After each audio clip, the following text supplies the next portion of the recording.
quisiera empezar con una pregunta. Usted sabe que a veces hago esas preguntas como para ponerlo a pensar, para que usted recapacite en algunos aspectos de su vida. Y es, en este momento de su vida, ¿quién o qué te está quitando la paz? En este momento, ¿quién? ¿Qué persona o qué personas? ¿O qué circunstancias, qué momentos te están quitando la paz? O sea, tú estás bien, sí, pero es que, pastor, es que esa situación, es que ese problema, es que algo que esté sucediendo. Solamente piénsalo. ¿Qué o quién te está quitando la paz? ¿Qué cosas, qué aspectos te pueden llegar a quitar la paz? Si ya tienes identificado eso, ahora quiero hacerte una segunda pregunta. ¿Alguna vez se te ha ocurrido pensar que eso que te puede estar quitando la paz puede llegar a ser un ídolo en tu vida? Puede llegar a ser algo que tú has encumbrado a tal punto que tenga la capacidad de desestabilizarte, de quitarte la tranquilidad, de llevarte a angustia, de llevarte a estrés, de llevarte a ansiedad. ¿Has pensado en eso? Porque tal vez de eso es de lo que nos va a hablar la palabra en esta mañana, y espero que sea el Señor ministrando a cada uno de nuestros corazones y nuestras vidas y hablándonos o revelándonos lo que Él nos va a decir con respecto a esto. En nuestro entorno, en el mundo en que nosotros vivimos, constantemente nos mantenemos en diferentes circunstancias, angustiados con las obligaciones que debemos cumplir. Vivimos en un mundo que nos lleva en corre-corre, ¿verdad? Usted tiene que pagar la cuota, usted tiene que pagar esto, si usted es empresario tiene que pagar la nómina, usted en su casa tiene que pagar los servicios, llegaron los impuestos, llegó una cosa, llegó la otra, y todo el tiempo está corriendo de aquí para allá, de aquí para allá, de aquí para allá, toca hacerlo y toca correr. Además de ese agite que usted tiene por cumplir con las obligaciones que tiene en este mundo, entonces está acelerado y frustrado con los deseos que quiere cumplir y de pronto no ha podido satisfacer. Entonces tenemos deseos: yo quisiera tener, yo quisiera alcanzar, yo quisiera la casa, yo quisiera el carro, yo quisiera tener ya el diploma, yo quisiera haber alcanzado esto, yo quisiera que mi familia, yo quisiera que mi matrimonio, yo quisiera que, y quisiéramos tantas cosas que a veces los queremos ya, y como no los tenemos nos angustiamos y estamos preocupados y estamos en el acelere y perdemos de vista lo que Dios realmente lo que nos da. O muchas veces nos distraemos porque el mundo nos mantiene bombardeados, y en este momento específico, el que usted y yo vivimos a través de las redes sociales y todo el tiempo estamos recibiendo información, y nosotros somos tonticos y caemos en eso. Entonces, si a usted le pasa lo que le pasa a César y lo que pasa y me pasa a mí, y es que vivimos pendientes de la noticia, entonces nos está llegando al celular que este dijo, que el otro no dijo, que este hizo la guerra, que el otro dijo que la paz, que el otro dijo esto, y que salió un escándalo y no sé qué, y usted empieza a mirar y se mortifica y no sé qué. Pero si a usted no le gustan las noticias, pero usted de la farándula, entonces usted en la farándula dice: ahora se pusieron esto, se quitaron esto, se casó con este, se divorció con este, se metió, y todo eso lo llena de angustia, y todo el tiempo anda en un montón de líos que no tienen nada que ver con usted, pero que lo mantienen angustiado y que lo mantienen preocupado y lo sacan del propósito real de su vida, de lo que debería ser el propósito de su vida. Y esta agitación muchas veces se causa en nosotros estrés, ansiedad, frustración, desconsuelo, impotencia, y no nos permite caminar en lo que Dios quiere. Salomón, en el libro de Eclesiastés, donde muchas veces habla acerca de vanidad, esto es vanidad, y que todo en esta vida es solamente eso, vanidad. En ese libro, en Eclesiastés capítulo 1, versículo 8, Salomón dijo lo siguiente: todo es tan tedioso, imposible de describir. No importa cuánto veamos, nunca quedamos satisfechos. No importa cuánto digamos, nada nos tiene contentos. Y esa es nuestra realidad. Siempre estamos queriendo algo más, siempre estamos deseando algo más, siempre estamos buscando algo más. Nada es bueno en su momento, nada nos alcanza en su momento. Siempre vamos deseando, queriendo o anhelando algo más.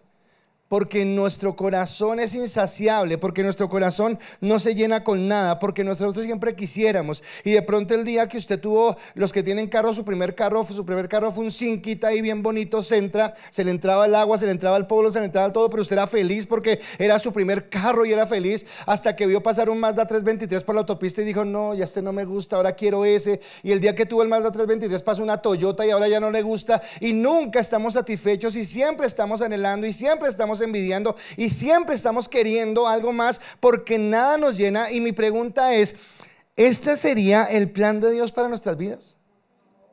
¿Sería lo que Dios quería, que viviéramos siempre en esas angustias, en ese agite, en ese corre-corre que nada nos satisface, que andamos en depresiones, en tristezas, en envidias, en orgullos, en vanidades? ¿Sería este el deseo de Dios? Y ustedes mismos están respondiendo que no, esa es el deseo de Dios. Entonces, cuando la creación fue terminada, y vuelvo al Génesis porque todo empieza aquí, cuando vuelvo al Génesis y cuando miro que la creación fue terminada, dice en Génesis capítulo 2 versículo 1 y 2, dice: así quedó terminada la creación de los cielos y de la tierra y de todo lo que hay en ellos. Cuando llegó el séptimo día, Dios ya había terminado su obra de creación y descansó de toda su labor. ¿Será que se cansó Dios? ¿Será que Dios dijo: ya, casi no acabó? ¿O a qué se refiere cuando dice que Él descansó de su labor? Pienso que más bien se refiere a que la creación había sido terminada en su totalidad, que todo lo que tenía que haber en la creación ya estaba completo, estaba listo, que había creado al ser humano como el administrador de esa creación y que todo estaba listo para que Él simplemente lo administrara. Y como que Dios dice: ya descanso porque no hay nada más que adicionarle esto, no hay nada más que hacerle, lo que tenía que hacerse ya se hizo y ya ahora pueden ustedes disfrutar de esa creación. Creo que eso fue lo que dijo el Señor y lo que está hablando en ese sentido, ¿de acuerdo? Ahora, el problema es que cuando el hombre estaba allí en ese lugar, les dije: ¿qué o quién te roba la paz? Y en el jardín del Edén apareció un quién, y ese quién fue Satanás. Y resulta que estaba todo tranquilo, no había ninguna expectativa, no había ninguna angustia, no había ningún alboroto, no había ninguna exaltación, hasta que llegó Satanás y le dijo a la mujer: con que Dios te dijo. El viernes en el grupo estábamos hablando acerca de la cizaña, y eso fue lo que hizo Satanás, ¿verdad? Con que Dios te dijo. Y esto generó en el corazón de la mujer una incertidumbre de como que había algo que se estaba perdiendo, como que había algo más, como que yo quiero, como que me falta, como que quiero disfrutar eso que no puedo entender. Y si usted mira, es lo que nos pasa, como que yo siempre pienso que hay algo más, nunca estoy satisfecho con nada. ¿Será que esto es todo? ¿Será que no hay algo más? Y en mi avaricia, en mi deseo, en mi ansia, quiero tener algo más. Así que esta mujer entonces cede a la tentación.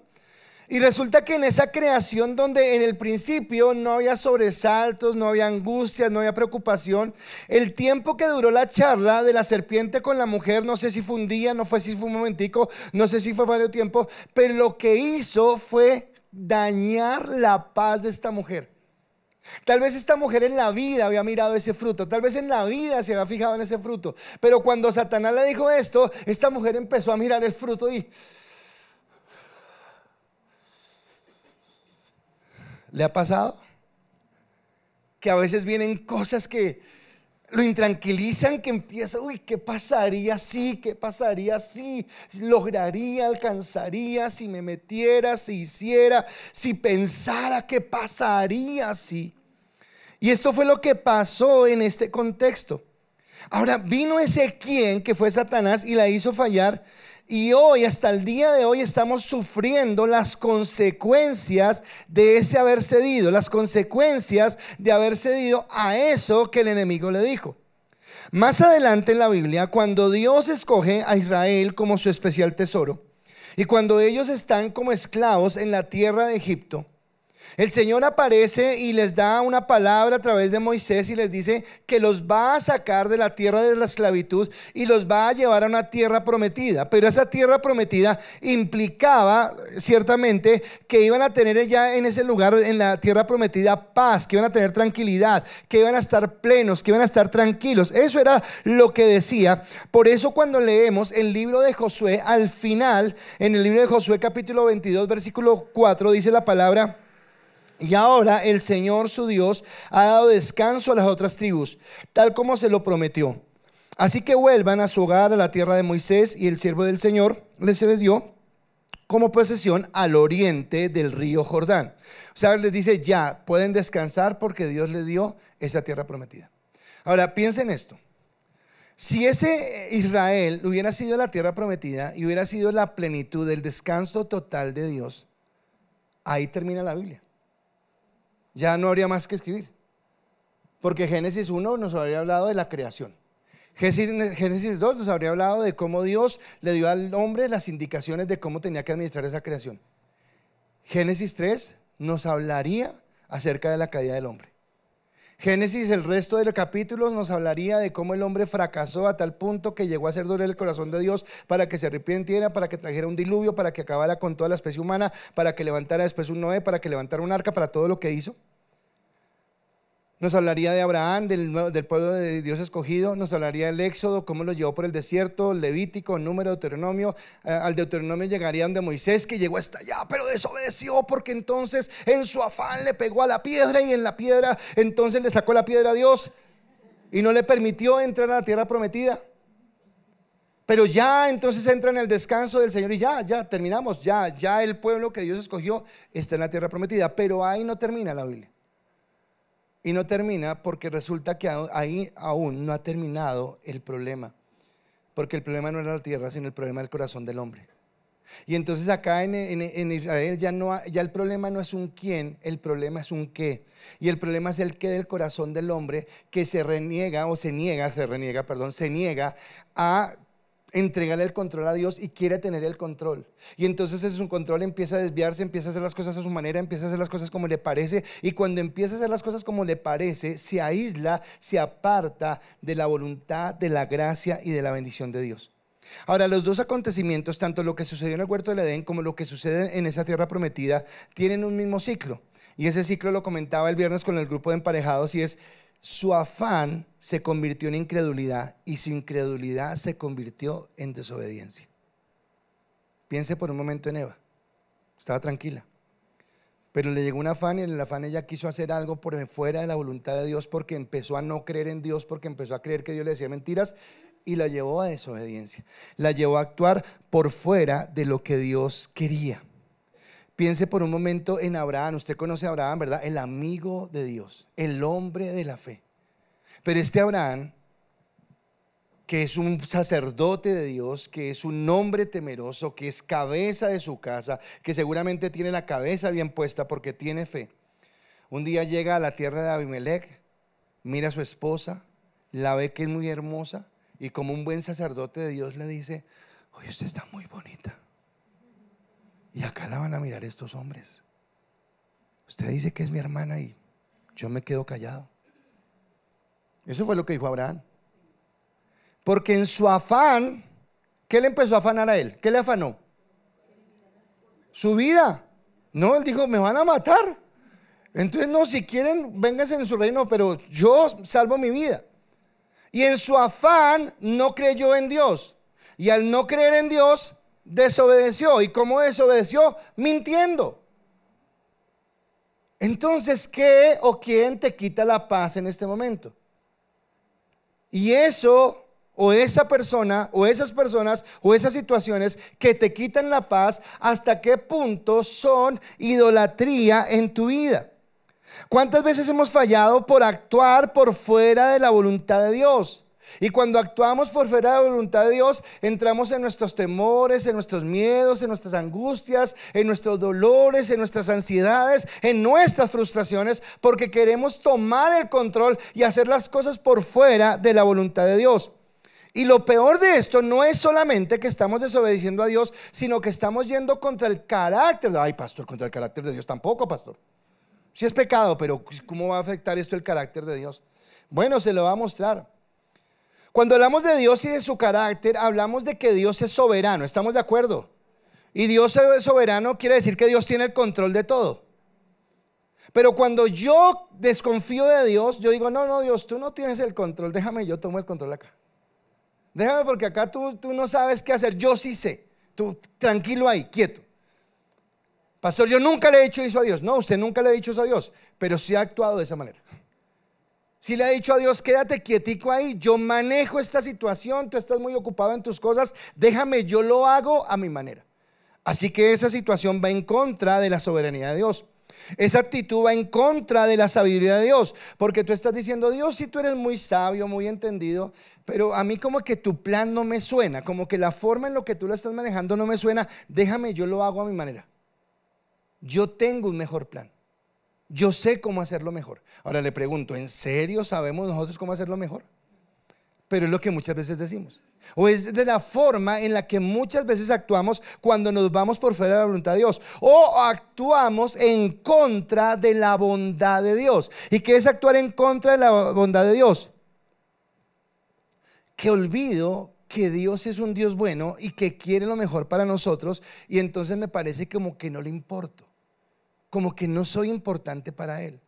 Ahora, a mí me impacta esto porque déjeme pensar un momento en Adán y Eva. Cuando Dios formó al hombre después de que ha hecho toda la creación, ¿quién es Dios? Dios es soberano, es santo, es eterno, ha existido por siempre, es poderoso, es sabiduría, es entendimiento, es santidad. Y Dios un día en su misericordia coge un montón de barro, forma un hombre ahí medio simpático y sopla en su nariz aliento de vida. Lo coloca a administrar su creación. Después le hace caer sueño profundo, saca su costilla y saca una mujer ahí, me imagino que medio hermosa, la coloca ahí y tiene la primera pareja. Pero cuando Satanás habla con Eva, lo que le da a entender es como que ese Dios es mezquino, como que les está escondiendo algo. Perdón, ¿ustedes no saben que es que antes de que ustedes fueran formados eran barro? Y que ahora tienen en Dios. Y ahora nosotros que conocemos a Dios y que entendemos que su gracia nos ha alcanzado, parece que nos diéramos a veces el derecho de decirle, Dios, pero ¿qué te pasa que no me bendices? Dios, ¿no has escuchado mi oración? O sea, yo pidiéndote tanto, o sea, o haces algo Dios o yo actúo. Y somos de esa manera, actuamos de esa manera porque permitimos que el afán y la ansiedad nos lleven a la incredulidad y que la incredulidad nos lleve a la desobediencia.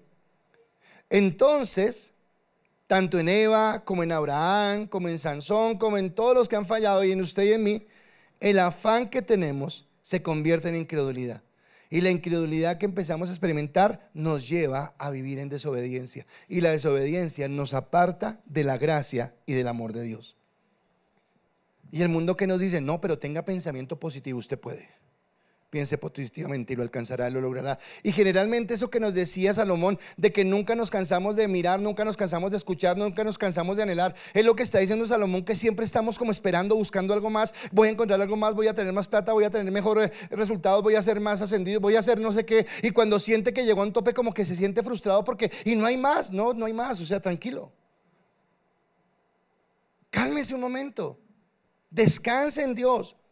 Pero ese pensamiento positivo es contrario a la palabra, porque lo que mi alma, lo que mi corazón necesita no es un pensamiento positivo. Lo que mi vida necesita es a Cristo en el centro de mi vida, actuando para que Él sea la plenitud de mi corazón, para que Él sea la plenitud de mi vida. Por eso la enseñanza lleva como título: descansa, Dios tiene el control.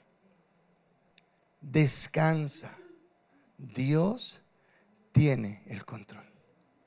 Ahora te pregunto, ¿es fácil para ti entender que Dios tiene el control? ¿Es fácil para ti entender que Dios es soberano? Continuando con la carta a los hebreos, yo quiero recordarles que la carta fue escrita para judíos, que en la época de Jesús había tres tipos de judíos. Unos que definitivamente no creían, otros que creían pero intelectualmente, pero no veían a Cristo como realmente el Mesías, y otros que tenían el anhelo de llegar al Señor. Y lo que está haciendo el autor de Hebreos es comparándolos a ellos con los padres que tuvieron, con aquellos que iniciaron, con aquellos que recibieron la ley de Moisés, y diciéndoles cómo ellos fallaron y cómo les está pidiendo a ellos que no fallen. Ahora, entendiendo eso, recordándolo y hablando que mi primer punto es: su descanso está disponible a los que creen, porque ese es mi primer punto de mi prédica. Su descanso está disponible a los que creen. Quiero recordarle esto, que el descanso de Dios es para los que creen, no para los que tienen conocimiento. En esta semana de pronto muchos de nosotros escuchamos a una persona decir que lee la Biblia porque le parece interesante, que le parece un libro que tiene cosas que podrían ser buenas. No, la Biblia no es un libro interesante. La Biblia es un libro que transforma la vida. La Biblia es un libro al que yo me acerco no para adquirir conocimiento intelectual, sino para que a través de la palabra en mi corazón vaya creciendo el conocimiento de Dios, la gracia de Dios y el amor de Dios. Esa es la palabra, y por esa razón yo me acerco a la palabra. Así que no es un simple conocimiento, es la necesidad de fe, es la necesidad de creer. Si usted mira en Hebreos, vamos a llegar al capítulo 11, y ese capítulo 11 sé que va a ser tremendo, pero la fe está constante en el libro de Hebreos, y la fe no como el mundo nos ha enseñado, sino como lo enseña la palabra. Pero la fe está directamente relacionada con la obediencia, y la incredulidad está directamente relacionada con la desobediencia. Así que si usted quiere ver a una persona de fe, no es la persona que dice yo declaro, yo creo, yo digo, yo proclamo. No, la persona real de fe es aquella que dice yo me someto a la palabra, yo vivo conforme a la palabra, yo entiendo que Dios tiene el control. Y la persona que no tiene fe es aquella que todo el tiempo hace su voluntad por encima de lo que Dios ha estipulado. Por eso en Hebreos capítulo 4 del versículo 1 al versículo 3 dice la palabra: todavía sigue vigente la promesa que hizo Dios de entrar en su descanso. Por lo tanto, debemos temblar de miedo ante la idea de que alguno de ustedes no llegue a alcanzarlo. Pues esta buena noticia del descanso que Dios ha preparado se nos ha anunciado tanto a ellos como a nosotros. Pero a ellos no les sirvió de nada porque no tuvieron la fe de los que escucharon a Dios. Pues solo los que creemos podemos entrar en su descanso. En cuanto a los demás, Dios dijo: en mi enojo juré, ellos nunca entrarán en mi lugar de descanso, si bien ese descanso está preparado desde que Él hizo el mundo. Ahora, conocer a Cristo entonces significa, según el texto, es entrar en el descanso de Dios. Conocer a Cristo es entrar en el reposo de Dios, poder descansar de las cosas que estamos viviendo, y entendiendo que las promesas de Dios aún en este momento siguen vigentes, sabiendo que Él ha determinado que eso sigue vigente. Pero me llama la atención que la Nueva Traducción Viviente dice que nosotros deberíamos temblar de miedo. Y me llama la atención, temblar de miedo. Y es temblar de miedo porque si no es simplemente que yo entienda la palabra, sino que crea, entonces parece paradójico que me dice, como que lo decía en Harvest ayer, decía, es como paradójico, me dice, descanse, pero tiemble. O sea, tiemblo o descanso, ¿qué hago? Estoy angustiado porque no sé, Señor, estoy descansando o estoy angustiado, ¿qué hago? Porque dice, tiemblen si no están descansando. Y uno dice, o sea, ¿descanso o tiemblo?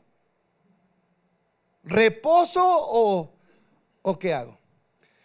Y resulta que esto que parece paradójico no es paradójico, porque cuando habla temblar no está hablando de un temblor de dudar de la salvación de Dios, sino está diciendo tiemblen cuando dejen de creer, sientan miedo cuando dejen de confiar en Dios.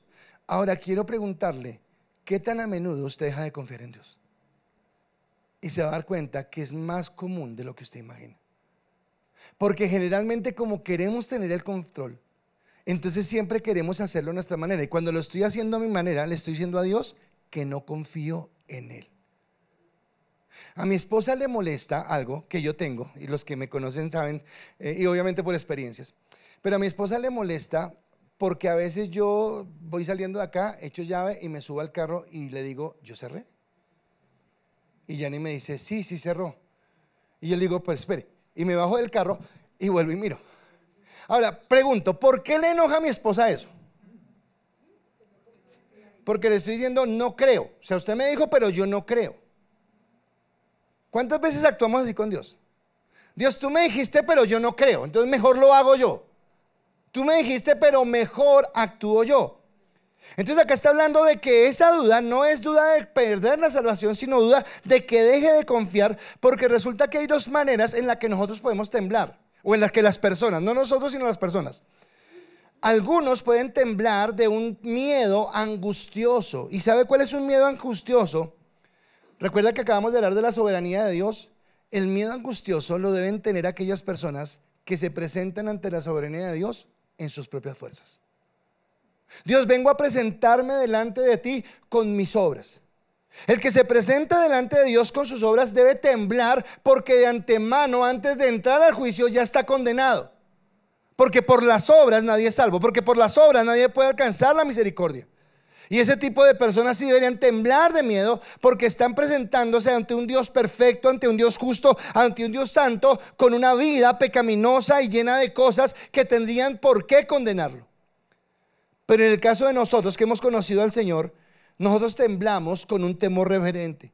Y ese temblor reverente es porque hemos conocido a un Dios misericordioso que, a pesar de nosotros y a pesar de nuestros pecados y a pesar de las faltas que cometimos, Él decidió amarnos y cubrirnos, cobijarnos con su gracia para que podamos caminar en el ahora. Así que usted, que tiene hoy un temor de miedo porque se está presentando en sus fuerzas ante Dios, o un temor reverente que lo lleva a tener fe y decirle: Dios, pero creo que a pesar de mi propia maldad, tú me has perdonado, me has levantado y me has bendecido. Así que nuestra salvación está segura en Él, porque sus promesas son reales y sus promesas son firmes. Por eso Jesús en Mateo dijo: venid a mí todos los que estéis trabajados y cargados, y yo os haré descansar. Así que toda situación adversa en su vida, toda situación que genere en su vida inestabilidad, intranquilidad, angustia, preocupación, dice la palabra: venid a mí y descansad, yo los haré descansar. Dios es nuestro descanso. Dios es nuestro reposo. Dios es quien nos levanta para que nosotros podamos caminar en la bendición de lo que Dios quiere. Así que lo que la palabra nos dice en este primer punto, o el consejo que yo les daría a este primer punto, es: no entres en afán, no dejes que este mundo te entre en agitaciones por personas, por situaciones, por contextos, porque el afán genera incredulidad, y cuando tú empiezas a dudar de Dios, empiezas a actuar por tu propia cuenta, y cuando tú actúas por tu propia cuenta, lo más seguro es que estés desobedeciendo a Dios. Lo más seguro es que estés caminando por fuera de la voluntad de Dios, por fuera de la gracia de Dios. Ahora, entendiendo esto, voy a mi segundo punto, y mi segundo punto es: hoy es día de salvación. Hoy es día de salvación. Ahora, ¿a qué se refiere con que hoy es día de salvación? Al principio le cité la creación y le cité también el tiempo de Israel en la tierra prometida. ¿Por qué? Porque son dos citas que toma directamente el autor de Hebreos. Y en la primera lo toma de una manera positiva, hablando de eso bueno que viene de parte de Dios. Pero en la segunda parte lo toma de una manera negativa, hablando de cómo no va a entrar al reposo, y se refiere al Salmo 95. Y dice la palabra, versículo 4 al 7: porque en cierto lugar dijo así del séptimo día, y reposó Dios de todas sus obras en el séptimo día. Y otra vez aquí: no entrarán en mi reposo. Por lo tanto, puesto que falta que algunos entren en él, y aquellos a quienes primero se les anunció la buena nueva no entraron por causa de desobediencia, otra vez determina un día, hoy, diciendo: después de tanto tiempo, por medio de David, como se dijo: si oyeres hoy su voz, no endurezcáis vuestro corazón. Si oyeres hoy su voz. ¿Por qué perdió el hombre el descanso, la paz que tenía en el huerto del Edén? Y esta mañana yo colocaba un ejemplo, y acá los que son padres lo van a entender. Entonces colocaba el siguiente ejemplo: César, que tiene a su bebé muy pequeña. César ve a su hija, que sí es pilatuna, qué sé yo, riega cosas, pinta paredes con colores, lo que sea. Pero si usted ve a Violeta, Violeta no está estresada ni afanada por nada. O sea, Violeta no se ha sentado un día a decir: ¿mi papá haría mercado? ¿Será que mañana hay mercado en esta casa? Es más, si mi papá hizo mercado, ¿será que mi mamá sabe cocinar? No, a ella no le importa eso. Porque ella, ¿de quién depende? De sus papás. ¿Listo? Depende. No tiene ningún afán, no tiene ninguna preocupación. ¿Es feliz? Re feliz. Ella solamente tiene que vivir contenta.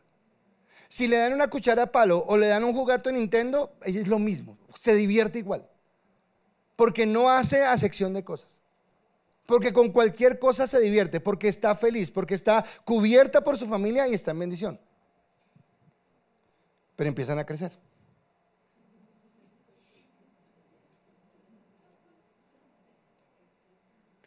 En mi colegio llegaron unos compañeros con zapatillas Adidas. El buzo que se pusieron es tal. Me gustó la niña y no me mira. Me gustó el niño y como que es grosero. Y de ahí empezamos ¿a qué? A tener necesidades, a tener afanes y a querer ir por fuera de nuestros padres, porque pensamos que nuestros padres no nos entienden. ¿No les ha pasado, papás? Que ustedes le dijeron a sus papás y ustedes decían que sus papás no le entendían, pero ahora cuando sus hijos le dicen, es que usted no me entiende, usted dice, ¿cómo que no lo entiendo, mocoso? Sí lo entiendo. Y nosotros le decimos a Dios, es que tú no entiendes. Dios no, Dios entiende todo. Dios entiende que somos afanados y que queremos alcanzar algo. Entonces los papás que están acá y de pronto llevan toda una vida trabajando juiciosos para hacer un capital, para conseguir una casita, para tener un carrito, para tener algo, no sé qué, y su hijo nació en mejores condiciones que las que usted tiene, porque usted ya ha trabajado y ha tenido eso, y entonces su hijo quiere ya, pero ¿a qué horas voy a tener el carro? ¿A qué horas? Espere, es un proceso. No, quiero ya. Espere que es un proceso. Pero tal vez por querer todo ya, entonces empezamos a meternos en cosas que no deberíamos meternos, hacemos cosas que no deberíamos hacer, aceptamos ofrecimientos que no deberíamos aceptar, simplemente porque cuando nos afanamos dejamos de creer en quien nos da la provisión en el caso de los hijos, y cuando dejamos de creer en nuestros padres, entonces empezamos a desobedecer porque hacemos cosas por debajo de cuerda sin que ellos se den cuenta. Y es exactamente lo que nos pasa a nosotros con Dios. Entonces no creemos, y como no creemos, queremos tener nosotros la razón, queremos buscar nosotros la forma, y empezamos a buscar atajos y empezamos a hacer las cosas como a mí me parece. Yo creo que esta es la solución. Es más, Dios, espérame, yo tomo la decisión y yo voy a aceptar esto. Y entonces le puede pasar en un ofrecimiento económico, le puede pasar en una relación sentimental, le puede pasar en un ofrecimiento de trabajo, le puede pasar en un negocio que le pinten, en cualquier cosa, y usted no consulta con Dios. No, Dios, espera, yo sé cómo, espera, tranquilo, Dios. Y sin darme cuenta, mi afán me llevó a no creer en Dios, mi no creer en Dios me llevó a ser desobediente, y cuando soy desobediente estoy dudando de la soberanía de Dios, estoy dudando de la sabiduría de Dios, y estoy dudando de la gracia de Dios, de la bondad de Dios, porque no entiendo que Él me ama. Así que a Eva el deseo, ¿cómo estaba Eva antes de que Satanás apareciera? Bien. O sea, no tenía ninguna angustia. Pero cuando fue colocado en su corazón una semilla de que podría alcanzar algo mejor que lo que tenía en ese lugar, fue cuando empezó a sentirse mal. Fue cuando empezó a angustiarse, y al final eso lo llevó a muerte, y la muerte lo llevó a dolor. Ahora, ¿qué cosas en su vida le generan a usted ídolos? Porque vuelvo al mismo tema, el ídolo. El problema de nosotros es el pecado. Entonces usted, qué sé yo, usted es una persona que tiene su vida financiera estable, usted está estable financieramente, y porque usted está estable financieramente usted dice, no, mi vida está tranquila, no sé qué. Sí, Dios, voy el domingo a la iglesia, tú bien, voy a colaborarte, voy a colaborarle al pastor para que haya gente allá, entonces yo voy a colaborarte, pero Dios, ocúpate de aquellos que necesitan porque yo tengo mi vida resuelta. Bueno, y el día que venga una crisis económica, el día que venga una enfermedad, muchas veces nosotros somos tan pretenciosos que tenemos planes a largo plazo. Tengo que hacer esto, voy a conseguir esto, voy a lograr esto, no sé qué. ¿Tú cómo sabes que mañana amaneciste? ¿Cómo lo sabes? ¿Quién te asegura que mañana amaneces? ¿Estás seguro que mañana amaneces? No estoy diciendo que te vas a morir hoy, pero mi pregunta es, ¿estás seguro que mañana amaneces? Porque pregunto, solamente piense, ¿cuántos planes tienen ya para el lunes, para el martes, para el miércoles, para el jueves, para el viernes? Y si la muerte llegará y usted va a decir, no, Dios, espérate, ¿qué te pasa? Tengo cosas que hacer, otro día. ¿Le va a decir eso a Dios? Y estamos tan pendientes de lo de ahora que nos olvidamos de que hay algo que es más grande de lo que es lo que Dios nos ha dado. Y por estar afanados caemos en incredulidad, y por estar en incredulidad caemos en desobediencia y nos apartamos de la gracia y de la bendición de Dios. Ahora, la tierra prometida para el pueblo de Israel era una imagen del descanso celestial que Dios nos iba a dar, pero no era el descanso verdadero. ¿Y por qué no era el descanso verdadero? Porque resulta que ellos reposaron por un tiempo, pero nuevamente cayeron en sus propios deseos, y en sus propios deseos se apartaron de Dios, porque hay una naturaleza caída. En nosotros hay una naturaleza caída que siempre quiere ir por fuera de la voluntad de Dios. Entonces ahora te pregunto, cuando tú tienes esas ansiedades, cuando viene una tentación, cuando viene un conflicto, cuando viene una ansiedad, cuando viene eso que te quita el sueño, que no te deja dormir en las noches, si a alguno le ha pasado acá eso, ¿quién te predica en las noches a tu mente? ¿Le predica toda la palabra que has recibido? En paz me acostaré y así mismo dormiré, porque en ti podré estar confiado. Jehová es mi pastor, nada me faltará. ¿Eso es lo que viene a tu mente? O lo que viene a tu mente es cómo va a hacer el negocio, cómo va a solucionar esto, cómo va a conquistar a la chica, cómo voy a cuadrar esto, y ahora qué va a hacer con este problema, y ahora qué. Y empiezas a pensar y te predicas a ti mismo, hablándote y justificándote de por qué te puedes sentir mal, porque tú no quieres disfrutar de la paz de Dios. Porque tú quieres afanarte, porque tú quieres tener el control, porque tú vas por encima de lo que Dios tiene y de lo que Dios ha determinado. Entonces, ¿quién te predica? ¿Quién predica tu mente en esos momentos? ¿La palabra o tus problemas, tus angustias en lo que tienes? Ahora, podríamos decir, bueno, y si ellos no entraron a su reposo, ¿quién va a entrar? Entonces es muy tarde, y es muy tarde. Y resulta que la palabra, que es lo que cita Hebreos del Salmo 95, dice: otra vez determina un día, y ese día es hoy. Está hablando de una segunda oportunidad, como esa oportunidad a lo que Dios nos está dando, y a todos, a toda la humanidad nos dio una segunda oportunidad. Ahora la pregunta es, ¿cómo respondemos nosotros a esa segunda oportunidad? ¿Respondemos realmente rindiéndonos delante de Dios y diciéndole: Dios, realmente entiendo que tú tienes el control, entiendo que tú lo vas a hacer, entiendo que tú vas a manejarlo? Porque si regresamos otra vez al Salmo, en el Salmo 95 lo que dice: si oyereis hoy su voz, no endurezcáis vuestros corazones como en el día de la ira. Porque lo que hizo el pueblo de Israel, que no pudiera entrar a la tierra prometida, lo que hizo que ellos no lograran llegar a ese lugar de bendición, fue que endurecieron su corazón y se fueron en contra de lo que Dios quería. Y acá yo quiero decirle algo que para mí tiene que, o sea, para mí, para usted tiene que ser relevante, y es que la cruz transforma la soberanía de Dios. No que transforme la soberanía de Dios en que la haga menos estricta o más estricta, o más poderosa o menos poderosa. No, la cruz transforma la soberanía de Dios con respecto a su vida. Porque antes de la cruz, antes de que usted y yo conociéramos a Cristo, antes de que reconociéramos a Cristo como el Salvador, como aquel que fue la cruz del Calvario, estaba hace un momento en clase con las personas que estaban en clase y citaba algo. En esta semana acá en Colombia hubo una polémica muy grande, seguramente todos lo escuchamos, porque la JEP sacó su primera resolución. Y entonces aquellos que fueron acusados de crímenes de violaciones, de secuestros, de masacres, de un montón de cosas, la condena fue: por favor, digan la verdad. No, eso no es una condena, eso es lo que esperamos, que digan la verdad. Pero lo que dijeron todos los abogados es: pues es lo que hay, toca aguantarse, porque eso fue lo que se firmó. No voy a hablar de política, sino lo que voy a decir es que cualquier proceso de paz que haya en esta tierra siempre va a tener un precedente, y es la impunidad. Algo va a ser impune. Ahora, pregunto, ¿cuántos acá son salvos? ¿Cuántos son salvos? Ahora, ¿son salvos porque Dios dijo ya, son salvos y listo? ¿Dios lo hizo así de chévere? No. O sea, ¿cómo fue? O sea, Dios dijo ya sean salvos y nos perdonó. ¿Fue impune? ¿Cómo? Entonces sí hubo un pago. Sí hubo alguien que pagó el precio de mi maldad. Y ese que pagó el precio de mi maldad fue Cristo, que fue a la cruz del Calvario. Entonces, cuando Dios declara que aquel que cree en Él es salvo, no lo hace simplemente porque tiene los ojos bonitos o porque le cayó bien, sino porque tuvo fe, y porque en esa fe fue llevado a arrepentimiento y a reconocer en Cristo a aquel que se colocó como sustituto por Él en la cruz del Calvario. Ahora, si yo entiendo eso, si yo lo entiendo en ese juicio divino en el que hay, entonces la cruz de Cristo, antes de que yo conociera a Cristo, para mí era condena.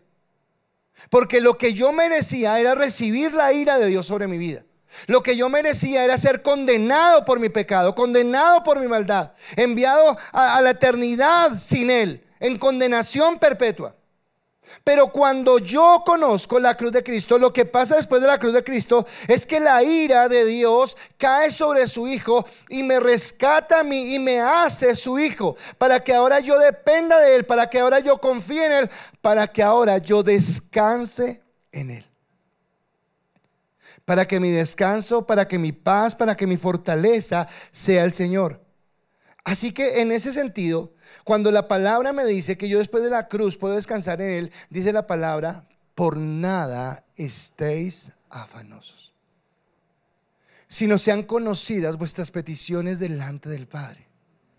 Ahora, otra vez regresemos a la pregunta del principio: ¿qué o quién lo afana? Y en eso de quién o qué lo afana, la pregunta es, ¿lo afana porque usted no tiene el control? ¿Lo afana porque no sabe cómo dominarlo?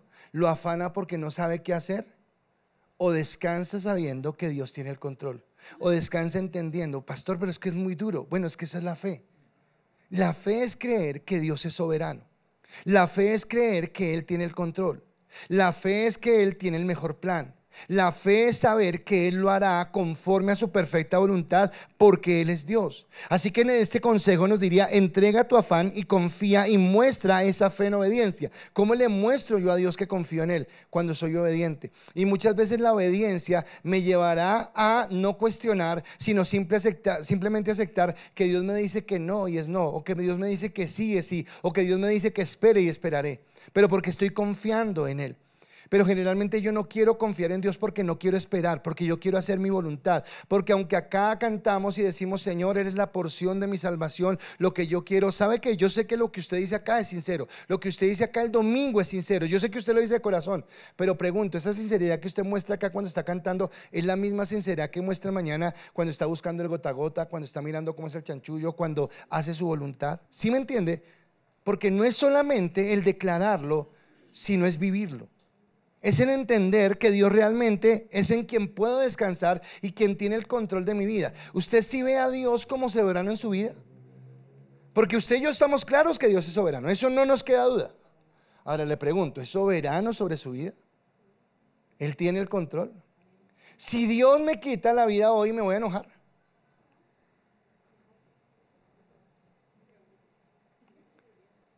Y viene mi tercer punto, y es la buena noticia: es que hemos entrado en su descanso. La ley no fue capaz de brindarle la paz al hombre que necesitaba. La ley no pudo hacerlo. Moisés no fue bueno en esa parte, o sea, no que sea malo, sino no lograba la ley de Moisés darnos esa paz. Cuando los judíos llegaron a la tierra prometida, escuchen lo que dice el autor de Hebreos cuando ellos llegaron a la tierra prometida. Dice, versículo 8 al 11: porque si Josué les hubiera dado el reposo, no hablaría después de otro día. Por tanto, queda un reposo para el pueblo de Dios. Porque el que ha entrado en su reposo también ha reposado de sus obras, como Dios de las suyas. Procuremos pues entrar en aquel reposo, para que ninguno caiga en semejante ejemplo de desobediencia. Y usted puede cambiar la desobediencia por falta de Moisés. Así que ni Moisés ni Josué nos pueden dar el descanso que solamente nos da Cristo, pero Cristo nos da descanso cuando nuestra vida es cristocéntrica. ¿Y cuando mi vida es cristocéntrica? Cuando yo ya no vivo para satisfacer mis propios deseos, sino vivo para entender qué es lo que quiere Cristo, que está en el centro de mi vida, y cuál es su perfecta voluntad, buena y agradable, según lo que dice Romanos capítulo 12, versículo 2. Así que la tierra prometida a la que se le ofreció a Israel llegó a ser una sombra de la tierra prometida que nosotros tenemos. ¿Por qué ellos no pudieron alcanzarla? Porque había ataques.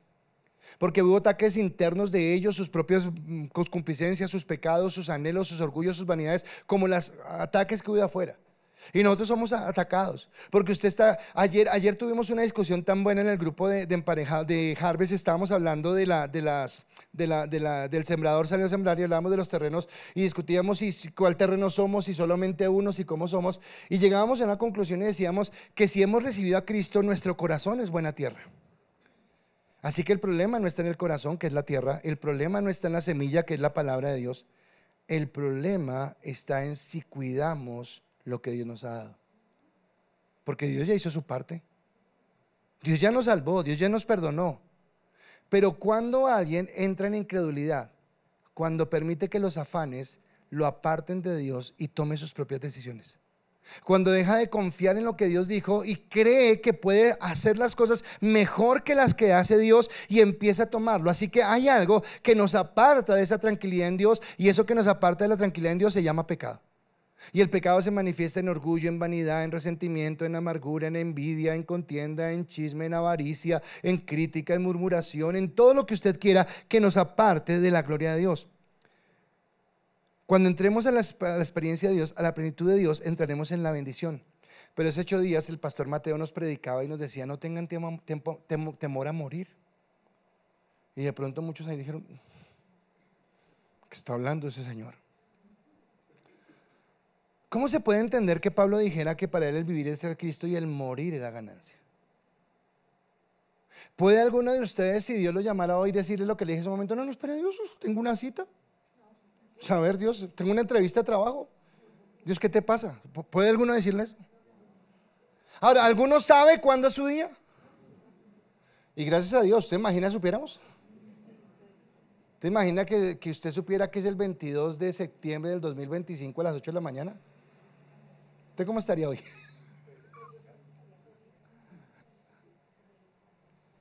Pero para estar feliz se necesita una fe en Dios. Porque el que no tiene fe en Dios va a sufrir de angustia. Y sabe que el hablar de esto nos hace mirar en dónde está nuestro corazón. Porque dice la palabra que donde esté nuestro tesoro, allí estará nuestro corazón. Y cuando yo estoy tan arraigado acá es porque es acá. Yo quiero que acá Dios me bendiga, yo quiero que acá. Ahora, Dios nos puede bendecir acá. Pero déjeme hablarle de unos personajes y solamente escúcheme y después saque sus conclusiones. Pero Abraham, Dios le dijo a Abraham: abandona tu tierra, tu parentela, tu casa y ve al lugar que yo te indicaré. Y haré de ti una gran nación, te bendeciré y en ti serán benditas todas las familias de la tierra. Si usted mira, Abraham recorrió un camino, pero pensemos en los últimos años de Abraham. Y Abraham murió siendo rico. Tenía prosperidad, tenía salud porque murió anciano. Es más, de anciano tenía hasta vigor porque tuvo un hijo. O sea, el hombre estaba bien potente, todo el cuento. Murió al lado de sus hijos. O sea, Abraham, digamos que murió bien. Si yo pienso en José, sí, José, muy duro la esclavitud y muy duro la cárcel y todo. Pero ¿cuáles fueron los últimos años de José? Él terminó como segundo en Egipto, mandando, gobernando, administrando, teniendo un lugar de privilegio, colocó a su familia en lugares de bendición. Eso fue la vida de José. Si yo miro a Moisés, Moisés es diferente a José, porque José se quedó ahí. Pero bueno, José dijo algo, cuando yo muera mis huesos llévenlos a la tierra. Bueno, eso dijo, eso es otra prédica. Pero Moisés que estaba en el imperio. Dice en Hebreos 11, cuando lleguemos al capítulo va a ser espectacular, les aseguro. Moisés dijo que él prefirió los vituperios y el menosprecio antes que disfrutar de los deleites de Egipto. O sea, uno dice, este man mucho bobo. O sea, si estaba en el palacio, estaba en el trono, estaba en la crema innata, tenía todo lo que quería. ¿Qué necesidad tenía de, por salvar a los judíos, irse a exiliar en el desierto? Si yo a lo de Josué llegó a la tierra prometida, poseyó la tierra prometida. Un día dijo: yo y mi casa serviremos al Señor. Mas Josué mismo está hablando de otro descanso, de otro día. Si yo pienso en el rey David es uno de los íconos de Israel, porque con David llegó Israel a la cúspide, peleó todas sus batallas, logró vencer a todos sus enemigos, trajo prosperidad sobre el pueblo, compró todos los materiales del templo. Si no lo construyó él, porque Dios no lo permitió. Pero cuando Salomón reina con toda libertad y puede construir su palacio con toda la libertad, es porque David le había dejado todo preparado. Pero aún David dice que está esperando algo mejor. Ahora yo me pregunto, pensando en ellos, si ellos alcanzaron en esta tierra las cosas que alcanzaron, que podrían ser deseables para cualquiera de nosotros, ¿por qué en el libro de Hebreos, hablando de ellos, la palabra dice: sin embargo, buscaban un lugar mejor, una patria celestial? Por eso Dios no se avergüenza de ser llamado el Dios de ellos, pues les ha preparado una ciudad. Quiere decir que ellos sabían que sí, que claro, acá Dios nos va a bendecir, acá Dios nos va a prosperar, acá Dios quiere que seamos diligentes, Dios quiere que alcancemos cosas, Dios quiere, pero no quiere que nos afanemos, no quiere que caigamos en incredulidad y no quiere que desobedezcamos, porque nuestro fin último no es esta tierra, porque acá estamos de peregrinos. Pero hay algo más grande que Dios ha colocado. Ahora, ¿cuál es la contradicción entre entre el evangelio y el mundo? Porque el mundo te dice aquí conquistarás, aquí ganarás, aquí tendrás, aquí lograrás, aquí la carrera, aquí el matrimonio, aquí el palacio, aquí el carro, aquí lo que tú sueñes. Y siempre nos está hablando de aquí, de aquí, de aquí. Y no nos damos cuenta que mientras que más nos queremos empeñar en las cosas de aquí, olvidamos las cosas de la eternidad. Ahora, no estoy diciendo que acá mañana no estudio entonces. Mañana el muchacho le dice a su papá y a su mamá: no voy a la universidad, pastor. Digo: no, yo no estoy estudiando eso. Y mañana juicioso a estudiar y a sacar las mejores notas y a ser los mejores. Pero lo que estoy diciendo es que aunque estamos acá, este no es nuestro destino final. Nuestro destino final es celestial. Y es el verdadero descanso, donde seremos glorificados y donde no tendremos esta lucha con el pecado y con las cosas que ahora nos están contendiendo en el corazón. Así que no es una morada definitiva, y por eso tomo un pedacito del versículo 9 de este texto que estamos leyendo. Dice: por tanto queda un reposo para el pueblo de Dios. Queda un reposo. Entonces no permitas que los afanes de este mundo endurezcan tu corazón y apaguen tu fe. Y apaguen tu fe de tal punto que empieces a tomar decisiones por ti mismo y no cuentes con Dios para tomar las decisiones que tienes que tomar. Si me ayudan a llamar a los de la alabanza, por favor, si están por ahí.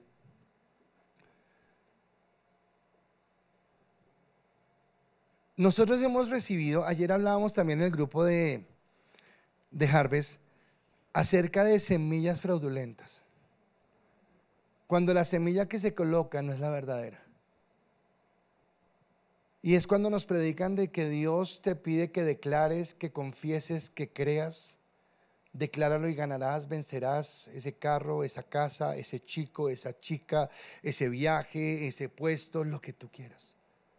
Llevándonos a un corazón egoísta donde parece que todo lo que quisiéramos fuera en este mundo y olvidáramos de lo que hay más allá.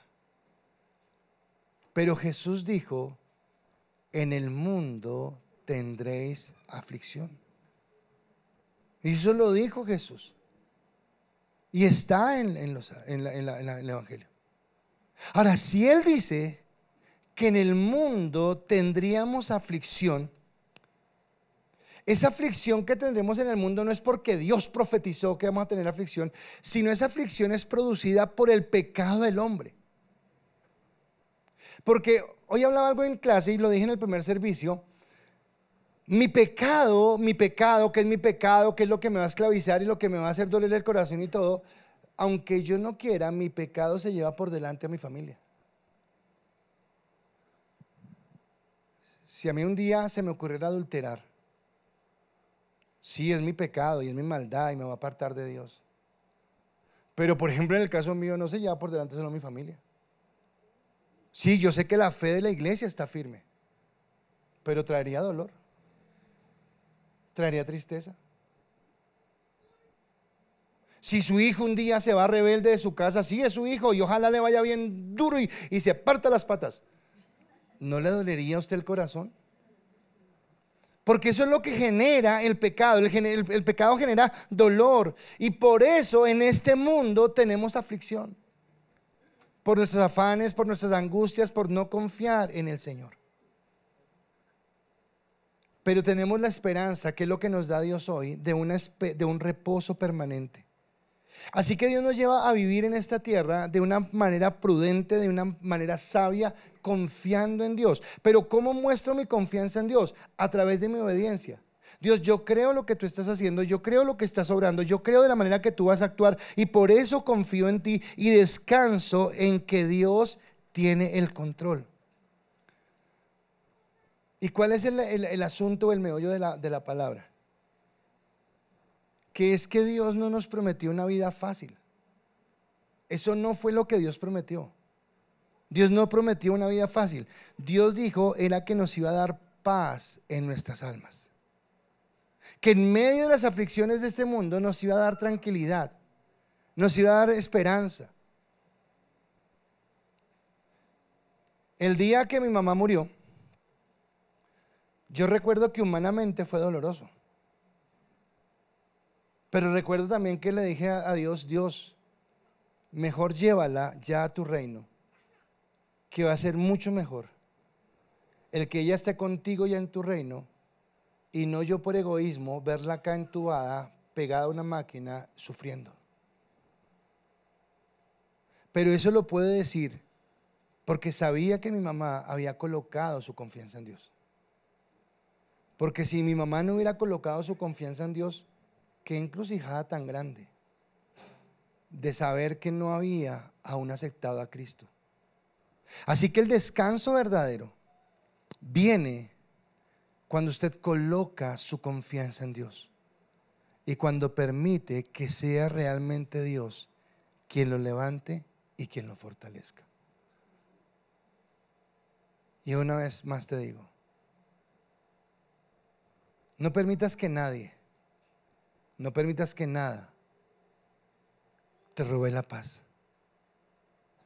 Hoy es tan común hablar de depresión, de angustia, de estrés, de bipolaridad, de un montón de cosas. Y no quiero desacreditar el trabajo del psicólogo, no lo quiero desacreditar, cada uno estudia su profesión y es bueno en lo que hace. Pero quiero decirle que todo se resume en una palabra y esa palabra es pecado. Cada vez que tú levantas un ídolo en tu corazón, una persona, el dinero, tu trabajo, un hijo, un sueño, por encima de Dios, empiezas a vivir en función de ese ídolo que levantaste. Y ese ídolo empieza a consumir tu vida y empieza a restarte la paz que Dios tiene. Disfruta de su presencia y preocúpate cada día por vivir en la plenitud de Dios. Porque no es una persona, no es un trabajo, no es algo en este mundo lo que te dará la paz, sino Cristo cuando está en el centro de tu corazón.